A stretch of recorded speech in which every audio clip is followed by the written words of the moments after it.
Welcome to Next Gen Manufacturing. Okay, today we're diving into IT contracts. And I know, that sounds about as thrilling as watching paint dry.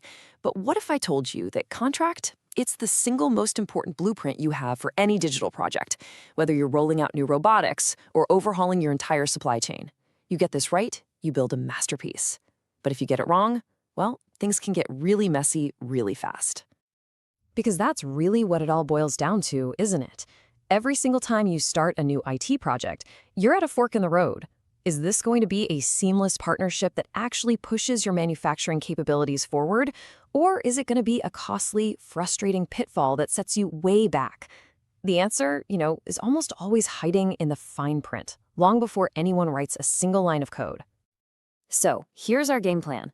We're going to walk through 5 steps to build a genuinely bulletproof contract. We'll start at the very beginning, before you even think about signing. Then we'll get into the nuts and bolts of building the project. After that, we'll cover handing over the keys to an outsourcer, protecting what you've created, and we'll wrap up with the big one, the highest stakes of all, your data. Okay, let's jump right in. First things first, you gotta lay the foundation. A successful project doesn't start when the ink is dry on a contract. It starts with being crystal clear about what you want. A little bit of homework right here in this pre-contract phase is going to save you a world of pain down the line. Trust me. This document right here, this is your most powerful tool, period. It's called the Cahier de charge, which is just a fancy way of saying a specifications document. You need to think of this as the detailed architectural blueprint for your entire project. It's not a wish list, it's a formal, legally binding document that becomes the fundamental proof of what you asked for. If things ever go sideways, believe me, this is the document you'll be glad you have. Now, this is a legal distinction that is absolutely crucial. You have to understand this. Is your provider giving you a promise to deliver or just a promise to try? With a promise to deliver, if the project fails, the burden of proof is on them. They have to prove it wasn't their fault. But with a promise to try, that burden flips completely onto you. You have to prove they messed up. Knowing which promise you're getting changes the entire dynamic of the relationship. All right, our foundation is set. Now it's time to actually start building your digital machine. Maybe it's a new factory floor system or a predictive maintenance platform. Let's talk about the build phase, because success here is all about making sure everybody knows exactly what their job is. So the legal terms might sound a little formal, but the idea is super simple. You are the project owner. It's your vision, you set the goals, you control the money. Your provider? They're the project builder. Their one job is to take your blueprint and make it real, to manage all the moving parts and bring your vision to life.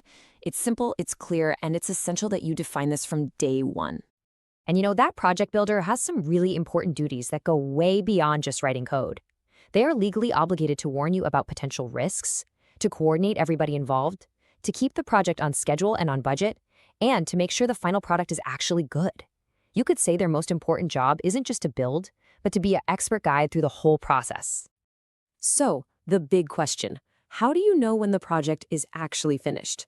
Well, there's a formal process for that, called acceptance or reset. And it's not just about flipping a switch and saying, we're done. It's a 3-step dance. First, you do some provisional tests, kick the tires a bit. Second, you do an integration check to make sure the new stuff plays nice with all your old systems. And finally, step 3 is the legal sign-off. That's the moment you formally accept the work and take the keys. Okay, so sometimes you don't just want something built, you want somebody else to run it for you. This is the world of outsourcing or infogérance. You can think of it like handing over the keys to your entire IT operations to a partner you trust. So what is outsourcing, really? At its heart, it's a strategic move to let an expert third party handle some or even all of your IT systems. It can be incredibly smart, right? It frees you up to focus on what you're actually good at, making things. But it comes with its own unique set of contractual rules you've got to follow. And the absolute number one most important rule is this: the Reversibility Clause. I want you to think of this as the prenup for your outsourcing deal. It is your contractual guarantee, your exit strategy, that says at the end of the contract, the provider must help you take everything back. That means all your data, all your documents, all your source code, and they have to help you make that transition smooth. Without this clause, you're not just handing over the keys, you're giving them away for good.